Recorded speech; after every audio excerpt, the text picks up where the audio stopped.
Major Mohammed Ali Shah, defense expert, joins us this morning. Ali, a very good morning to you. Morning, Vineet. Good morning. Ali, you know, the N word has been regularly and incessantly been used by Vladimir Putin in the last few days.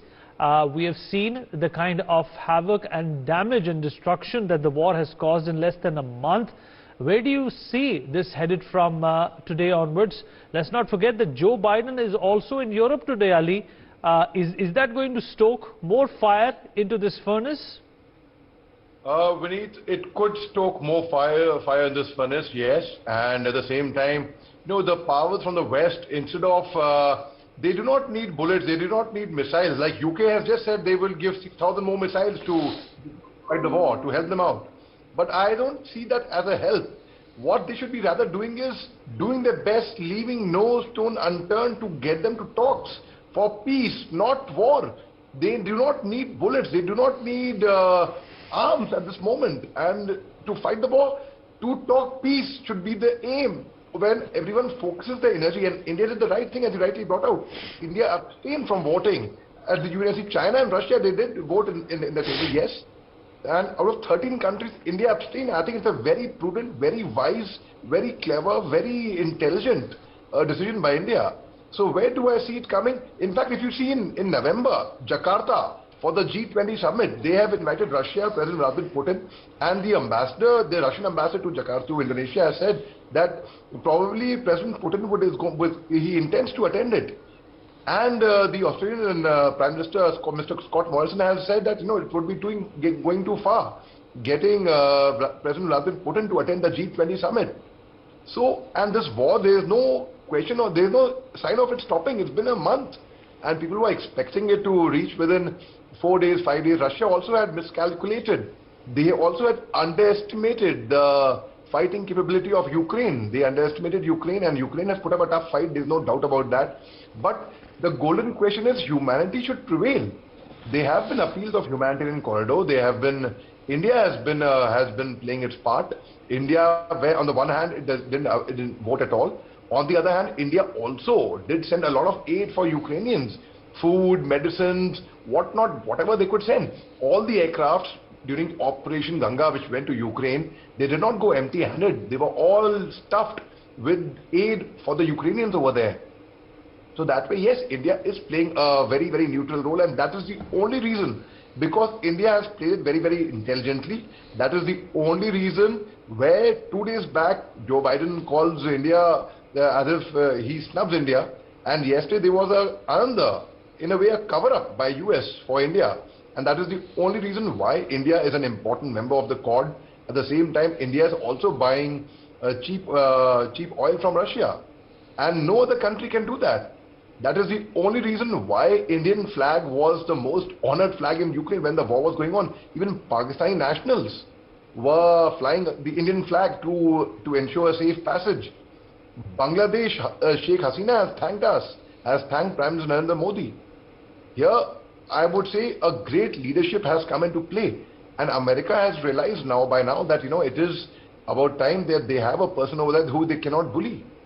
And America, India, more than India needs America. Even in the Quad, be it anywhere. You look at the S-400s, where America imposed a sanction on Russia, or on Turkey for buying the M-400 from Russia, but they could not do anything to us. They hinted that they would impose sanctions on us, but they could not. They had imposed sanctions on our raw materials for export of the COVID-19 vaccinations. But then the day we administered over 1 million vaccinations in one single day, US opened up those sanctions that very day. Now whether it's coincidence or what. Now the thing is, when we have a very reliable friend in Russia who has always stood by us, you take the example of 1971 war. At that time, US had supplied weapons, and they had sent aid and help to Pakistan. And whereas only Russia came for help. So we cannot risk, and we will see, India will see what is the best for its country. Here the poor people need oil. They cannot, we cannot afford to go and buy everyone. A common Indian cannot. A common Indian is not that rich that he can splurge around money. No. So India will take the interest of its citizens first. And that is what India is doing. So here we have a very reliable friend. And here there is somebody like the Western powers who, they have proved it. Ukraine, in fact, President Zelensky has said yesterday, it's about time you prove that you are with us on ground. Don't just do lip service. And here we have a reliable friend who will stand by us and who has stood by us. And here we have an ally who may not, who has proved that, when the time comes, may not stand by us. So why, and yes, at the same time, we have to maintain a balance with the Western powers as well. We have to maintain our relationship with them as well. Not just Ukraine, but also with America and UK. Yes, we have to, and the kind of fine balance we have maintained right now, Vineet, it is tremendous. I don't think any other country could have managed it at the same time. At the same time, being a peace broker, Israel did come forward, France did come forward, Turkey did come forward, but to a limited scope only. And now Turkey, yes, let's see what wonders Turkey actually is successful in doing in bringing peace. Because a month and the war is still going on, and if the peace doesn't prevail now, Vineet, I am fearing for the fact that, President Putin would be cornered. And he has also said that he hasn't threatened it, and they should not be taken as empty threats where he says that we can go nuclear. They can. What happens in a game of cards if you and I are playing cards during Diwali, and when we run out of all our cards and we have one trump card only option remaining, we will be compelled to use it the same way. President Putin, even though he may not want to use the nuclear warfare, but he would be cornered. And when that happens, I would be stating the obvious to say that yes, that could be a start of a third world war. Unfortunately, I hope not. I really hope not. I'm praying, I hope it doesn't. But then, if you see the domino effect of the First World War, Second World War, if you study it carefully, and why do we study history? We study history not to repeat the mistake that we have done, to study the error that we had committed. And here the same, they say history repeats itself, Vineet. Here the same thing.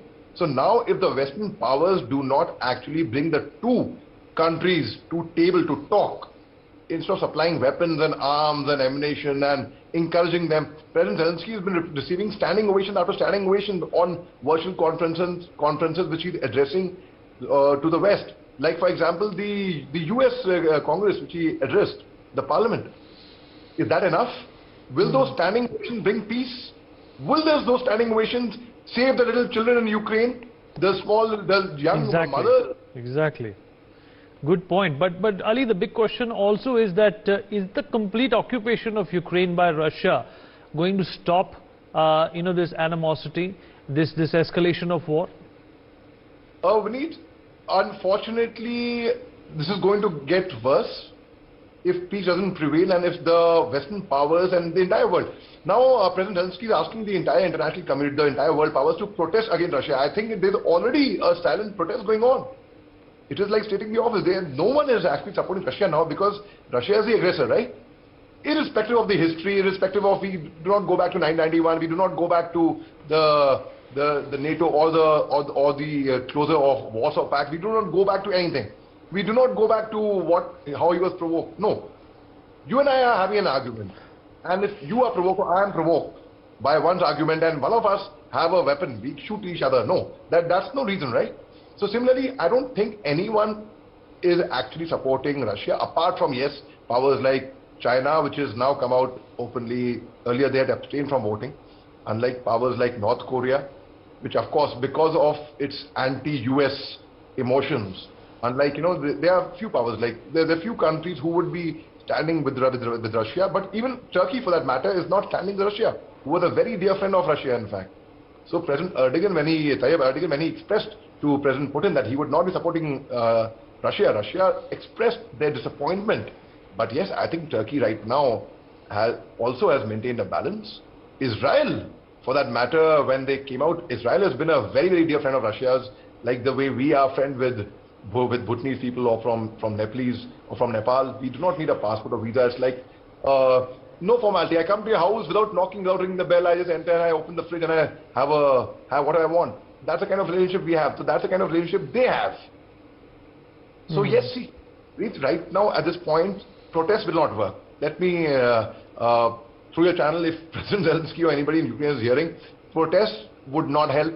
Sanctions would not help. rebuking Russia would not help. And as yesterday you had brought out this point, that President Putin, one of the chief of the naval staff of Germany, was here in India more than a month back. He spoke the truth at that time. He said Russia would not invade Ukraine, would not attack Ukraine. All that President Vladimir Putin wants is respect. And in fact, it was that humiliation that he could not take that made him attack Ukraine. If you understand the man's psychology, now when you further humiliate him, it will further provoke him. That will not work. Ali, what about the sanctions? Ali, what about the sanctions? Is that going to, escalate things against the Americans and the EU? Let's not forget that countries like Germany, Italy and Spain, they all depend on Russia for cheap gas. They also will, their pockets will also be hit if this continues for long. You are absolutely right, Vineet. You are absolutely right. But those sanctions will not work. Despite those sanctions, India still goes ahead and still deals in oil with Russia, right? So those sanctions will not help. They will not make any difference. Yes, Russia, the economy would suffer. The economy would suffer, and the way the war is going right now, Vineet, ultimately President Vladimir Putin would be dependent on loans. They would be under debt to fight this war. And taking loans to fight a war is not a good idea at all. It is destruction, it is devastation. So yes, sanctions will not work. Ultimately, there is going to be a doomsday for both the countries, not just both the countries, but for other countries peripherally watching it as well. So there is going to be doomsday for all of us who are thinking we are helping Ukraine by sending 6,000 missiles, like what UK has announced right now. So ultimately, the domino effect is going to follow. And every single person is going to be affected directly or indirectly. If not a bleeding casualty, you would be hit through economy. If not through economy, you would be hit psychologically.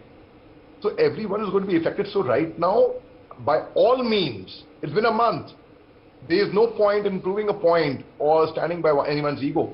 It has to be by all means. It has to come to an end, Vineet. Prayers could work. Prayers could work, not protests. Okay, Mohammed Ali Shah, defense expert and observer, still with us on the broadcast. Ali, whatever can be said about the disparity in Pakistan is going to be too little. But this is coming out of Balochistan, a place which has been seeking independence from Pakistan. It has been trying to separate itself from the atrocities that Pakistan and ISI has committed. Do you think it's a good idea for India also here to step in and support the Balochis? I think India could step in and support the Balochis, not directly at the moment, because I'll give a very fine example over here, Vineet. I'll equate it to what we were discussing earlier. On 21st February, President Putin, he declared the two states of Donbass area, Donetsk and Luhansk, as independent, right, which was long pending in 2014. Now, and he called it military action when he sent the peacekeeping army there. Similarly, Balochistan wants to separate from Pakistan. As per the Article 7 of the UNO Charter, they have a full right to separate from Pakistan, and if Pakistan actually troubles Balochis, Balochistan can ask India for help, and India can militarily take an action on Pakistan, which would not be termed as invading or attacking or waging a war against Pakistan. It would be helping out Balochistan by means of a military action. So that at the moment, I don't know how good an idea that could be, but yes, otherwise we can. One way is stay out of it completely, don't get involved. It is Pakistan's problem. Other way of looking at it is, we certainly can, and I think the kind of atrocities. Right. As Ali, coming back to you,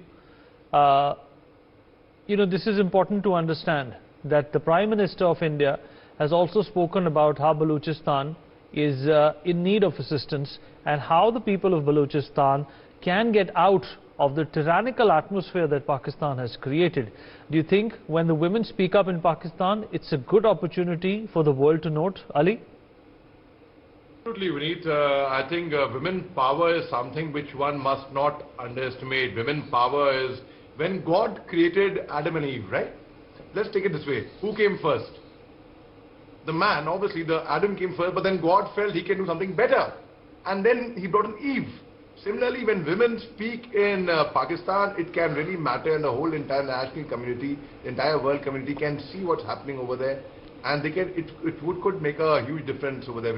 As it is, the Pakistan government right now, Imran Khan's seat is in danger, because again, if I take you back to history, General Bhutto, President Bhutto, President Bhutto's father, that time, who had got him into power? It was General Ayub Khan. It was the military who had got him into power. And who, of course, General Zulfikar Bhutto, ultimately, he became so powerful, people started calling him daddy in Pakistan. He was executed by the Pakistan military also through a high court order. That's a different thing. If you see Prime Minister Nawaz Sharif, who was the finance minister of the Punjab province of Pakistan in the year 1983, he came to power as a prime minister by who? By General Haq got him as the prime minister. Ultimately, the military only removed him. Prime Minister Imran Khan, who got him? It was again Faiz Ahmed, the ISI chief. He had got him. He and Khalid, who had links with Al Qaeda, they had got them. So now, most certainly, when there are atrocities happening in Balochistan and Pakistan is under a lot of trouble, they are in grey area of FATF, likely to get blacklisted also anytime. Imran Khan landed up in Moscow on the first day of the war. Yeah. Very seriously, asking for a loan to establish some gas pipelines in the country. Russia said, come on, we have our own problems to look into. And they shunned them off. So Pakistan went back humiliated. Thereafter, they get a slap of a penalty from US for a different deed, of course, but then they have the ways and means of sorting them out. US was a friend of Pakistan, a very, very dear friend of Pakistan at one time, if you remember. Here, Saudi Arabia is not standing with Pakistan. China has got its own materialistic requirement from Pakistan, the CPEC corridor, the China-Pakistan economic corridor, and once the motive is achieved, they will drop Pakistan like a fly in the milk completely. Absolutely, you're absolutely right. Ambassador Goel, appreciate you joining us. Mohammed Ali Shah, thank you so much for being a part of the show.